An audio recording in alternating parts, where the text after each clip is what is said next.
Efendim öncelikle selamlar. Bugün mobil tarafta DC hayranlarının özellikle dikkatini çekebilecek yeni bir oyuna bakıyoruz. Karşımızda DC Co yani DC Knockout var. Şimdi oyunun adına bakınca insanın aklına ister istemez Injustice geliyor. Çünkü DC karakterleri dövüş oyunu ve mobil platform deyince yıllardır akla gelen ilk yapımlardan birisi Injustice. Ama DC Co'nun yaptığı şey biraz farklı. Burada tek bir karakter seçip rakibin karşısına geçmiyoruz. İki kişilik bir takım kuruyoruz. Batman'in yanına Robin'i koyabiliyoruz.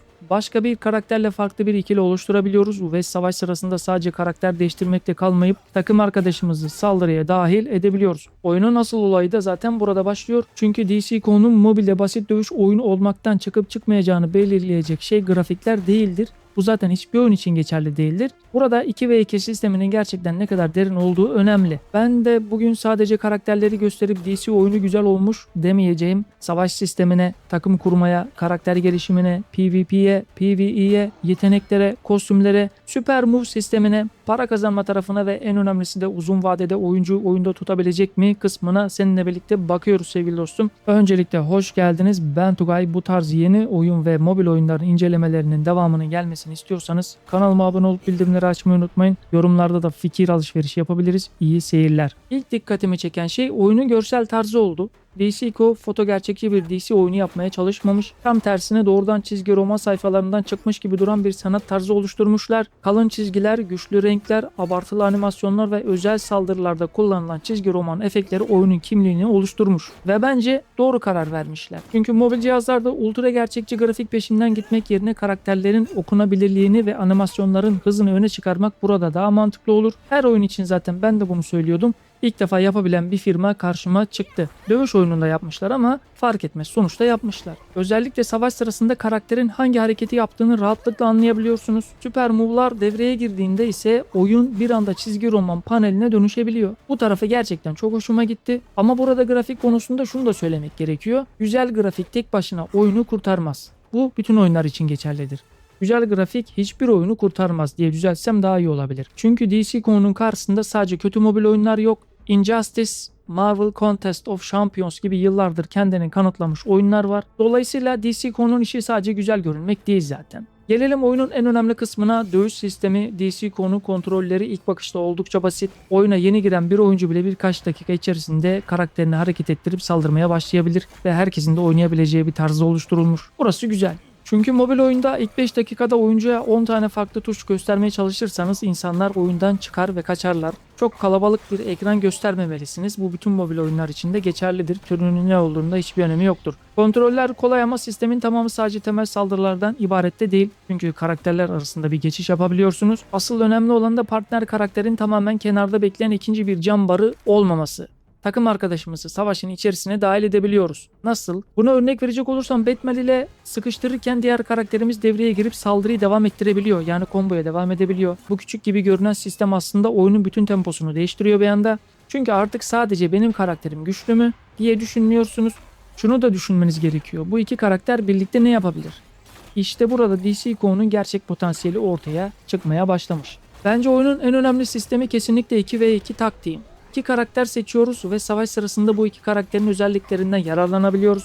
Burada takım birleşimi ve kompozisyon da bence önemli. Çünkü iki tane güçlü karakteri yan yana koymak her zaman en iyi takım anlamına gelmez. Bunu örnek verecek olursam Batman ile Robin oyunda çok uyumlu. Bu da DC Co'nun karakter gücü yerine biraz daha fazla takım sinerjisine yaslanmasını sağlamış. Ya açıkçası ben bunu istiyorum. Çünkü eğer oyunda tek doğru takım varsa bir süre sonra herkes aynı karakterleri kullanmaya başlar. O zaman 20 karakterimizin olması pek de bir şey ifade etmez. Geliştiricinin planına göre oyun yaklaşık 20 karakterlik bir başlangıç kadrosuyla çıkacak ve sonrasında yeni karakterler aylık olarak eklenmeye başlayacakmış. Bu kulağa güzel geliyor ama burada geliştiriciye bir soru sormamız gerekmiyor mu? Yeni karakterler eklemek mi önemli yoksa mevcut karakterlerin gerçekten dengeli olması mı? Bana göre dengeli olması önemli. Ve tabii ki oyunun en büyük kozu da DC evreni. Yani Batman var, Superman var, Robin var, Harley var, yani Konstantin var ve daha birçok karakter var, sayamadım. Benim için burada önemli olan sadece kaç karakter var sorusu olmaz. Hiçbir zaman da olmadı. Karakterler gerçekten birbirinden farklı mı? Evet. Çünkü mobil oyunlarda bazen 30 karakter görüyoruz ama oynadığınız zaman 5 farklı karakterin aynı mekanikleri farklı kostümlerle tekrarlandığını hissedebiliyoruz. Ve zaten MOBA'dan örnek vereyim. 100 karakterlik bir mobil MOBA yaptınız ama adam 5 tanesini oynayabiliyor veya sadece tek başına bir tanesini spamlayabiliyor. Yanlış. O adam mesela bir gün içerisinde bir karakteri 2'den fazla oynayamamalı ki farklı karakterlere yönelsin. Ama yapımcıların biraz burada şey olduğunu düşünüyorum ya. Geri. Ya halen ileriye götüremiyorlar oyunları. Düşünme kapasiteleri kısıtlı. Yaptıkları oyunları da oynamadıkları için, hep kendi adamlarına verip oynattıkları için bir sıkıntılar çıkıyor. Öneri verenleri de dikkate almadıkları için. Mesela düşünsene, bir tane mobil MOBA yapıyorsun. Adam tek karakter spamlıyor, rank çıkıyor. Yanlış. O gün içerisinde 24 saat dilimlik içerisinde mesela 2'den veya 3'ten fazla o karakteri oynayamaz. Hale getireceksin ki farklı karakterleri oynasın, denesin. Ama mesela bunu yapmıyorlar. Çok yanlış bir hamle. Bir diğer konu ise oyunda karakterlerin sadece seviyesini yükseltmekte kalmıyoruz. Karakterin yeteneklerini ve süper move sistemini de özelleştirebiliyorsunuz. Burası önemli. Neden? Çünkü karakter level 10, level 11 daha fazla hasar şeklinde bırakılmamış. Oyunun resmi tanıtımında da zaten değiştirilebilir süper move'lar ve bunların özelleştirebilmesi özellikle öne çıkarılmış. Yani süper move nedir? Karakterin özel yeteneği, mesela sert bir yumruk atıyorsa sert bir tekmeyle değiştirebiliyorsunuz. Böyle örnek verebilirim. Burada benim sevdiğim taraf şurası oldu. Karakteri sadece güçlendirmek yerine biraz olsun oynama biçimini değiştirme şansı vermişler. Çok güzel. Fakat bunun da tabii bir sınırı var. Eğer geliştirme sistemi sonunda sadece daha fazla güç, daha iyi karakter mantığına dönüşürse rekabetçi PvP tarafında problem çıkabilir. Tabii şu an oyunun ilk test aşamasını oynadığım için 3 günlük ve 4 günlük bir testti yani.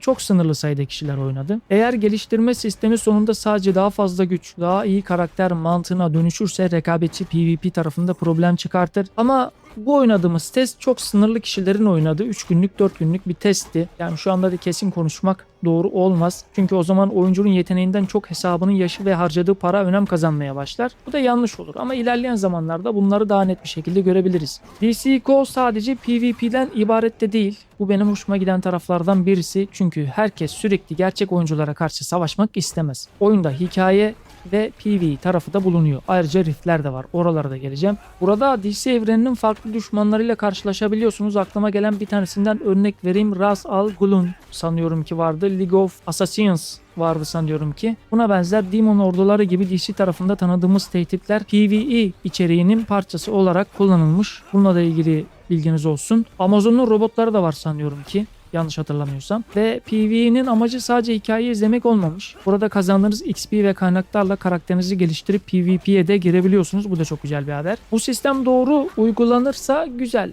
Ya gördüğümüz kadarıyla yeni oluşturmaya başlamıştı tabii. Çünkü PvE oyuncusuna sen burada boşuna oynamıyorsun demişler. Çünkü belirli ödüller veriyorlar. Bu ödüllerle karakterimizi geliştirebiliyoruz. Yaptığınız geliştirmeler de PvP tarafında da karşılık bulabiliyor. Yani orada da kullanabiliyorsunuz. Bu ikisini birbirine bağlamışlar. Bence çok güzel olmuş. Şimdi benim en çok merak ettiğim yere geldik. Gerçek zamanlı PvP. Çünkü DCGO'nun kendisini diğer mobil DC oyunlarından ayırmaya çalıştığı en önemli noktalardan bir tanesi de burası. Burada karşınızda bot yok. Gerçekten başka oyuncular var. Ranked sistemi var. Global sıralama sistemleri de işin içerisine sokulacak. Bununla da ilgili bilgi vereyim. Ve bence DCGO'nun geleceği burada da belli olur. Çünkü PvE tarafında yapay zekayı kandırabilirsiniz ama gerçek oyuncuyu kandıramazsınız. Rakip sizin hareketinizi okumaya başlayabilir. Ne zaman karakter değiştirdiğinizi anlayabilir. Hangi saldırıyı ne zaman kullandığınızı öğrenecek. İşte o zaman 2v2 sistemi gerçekten sınanacaktır. Takım pozisyonu mu kazanacak, oyunculuk mu, yoksa hesabına daha fazla para yatıran mı?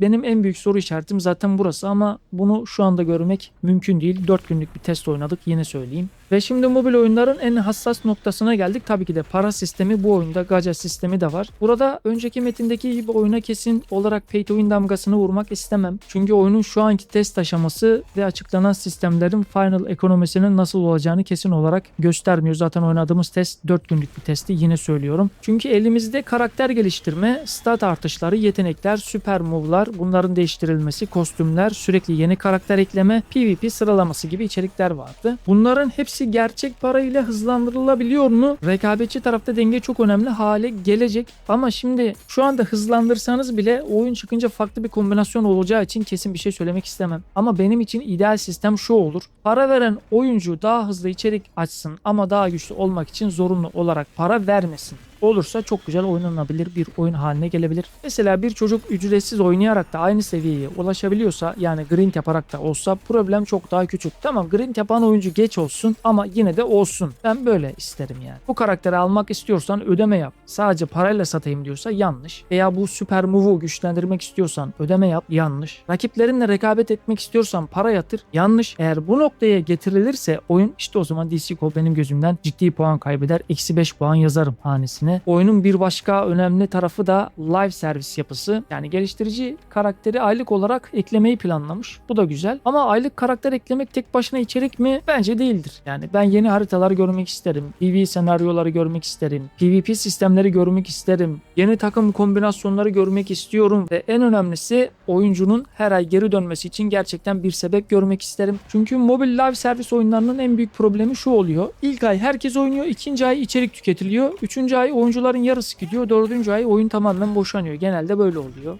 DCCO'nun burada yapması gereken şey sadece yeni Batman kostümünü satmak olmamalı. Oyuncuya yeni şeyler oynatmak, sunmak olmalı. Üzerine kurulu olmalı. Bekleyip göreceğiz diyorum. Görsel tarafa gelirsek ben bu tarzı zaten başarılı bulduğumu belirtmiştim. Yani Neo Comic olarak tanımlanan görsel yaklaşım doğrudan çizgi roman estetiğini oyunun içerisine taşımış. Yani zaten vuruşlarda da POW, bomb gibi animasyonlar arkada patlıyor. DC mekanları da savaş arenaları olarak kullanılmış ve bu tarz mobil içinde mantıklı. Çünkü karakter okunaklı, efektler dikkat çekici, süper movlar daha vurucu görünmüş. Ama performans konusunda kesin hüküm vermek için farklı cihazlarda uzun süre test etmek gerekiyor. Yani sadece bir tane cihazda oynadım, 10 dakika oyunu oynadım, gerçekten iyi performans veriyor derseniz yeni bir cihaz aldığınızda zaten ilk 1-2 saat çok güzel bütün oyunları oynatabilir sevgili dostlar. Öyle bir şey yok. Özellikle PvP'de benim için grafik kalitesinden daha önemli olan da bir şey de var. FPS'in sabit kalması ve gecikmenin düşük olmasıdır. Bunu dünya üzerinde yapabilen mobil oyun ben daha göremedim henüz. Çünkü 60 FPS görünen ama saldırıya yarım saniye geç tepki veren bir dövüş oyunun hiçbir anlamı yok. Bir tane vardı sanırım, Mobile Legends. Server kalitesi gerçekten çok iyi. Yani özellikle şu gün Türkiye'de gecikmesiz bir mobil MOBA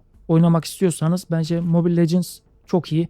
Diğer oyunlar için aynı şeyi söyleyemeyeceğim. Çoğu berbat kalitede. Yani server'a bile yatırım yapmayıp oyunu getirip insanlara oynatmaya çalışıyorlar. Yanlış. Yani çoğu da tutunamadı zaten. Tutunamazsın. Çünkü rekabetçi oyunlarda artık 2027'ye giderken server kalitesi çok önemli. Sen Asya'daki adama 10 MS'de oyun oynatıp gelip burada 50 MS'de bir adamın eline veya çocuğun eline telefonu verip kasıla kasıla oyunu oynatıp da Çinlilerle eşleştirip veya Asyalılarla eşleştirip oyunu oyna diyemezsin. Zaten oynamaz. Bununla da ilgili bilginiz olsun. Şimdi burada Türk oyunculara da özellikle dikkat etmesi gereken ve ilgilenmesi gereken bir nokta var. Yani Türkçe dil desteğini ben göremedim ama sonradan eklenecek mi inanın bilmiyorum. 4 günlük test olduğu için sadece İngilizce oynadık. Gerisini bilemiyorum. Peki bu oyun kime göre? Eğer DC karakterlerini seviyorsanız, ki dünya üzerinde seven çok hayli fazla, mobilde dövüş oyunları oynuyorsanız, PvP seviyorsanız, takım kurma ve karakter kombinasyonları hoşunuza gidiyorsa, kısa ama rekabetçi maçlardan hoşlanıyorsanız kesinlikle bu oyun size göre. Özellikle Injustice tarzı bir DC oyunu bekleyen ama daha takım odaklı bir sistem görmek isteyenler için ilginç bir seçenek olabilir. Ama ben şimdiden herkese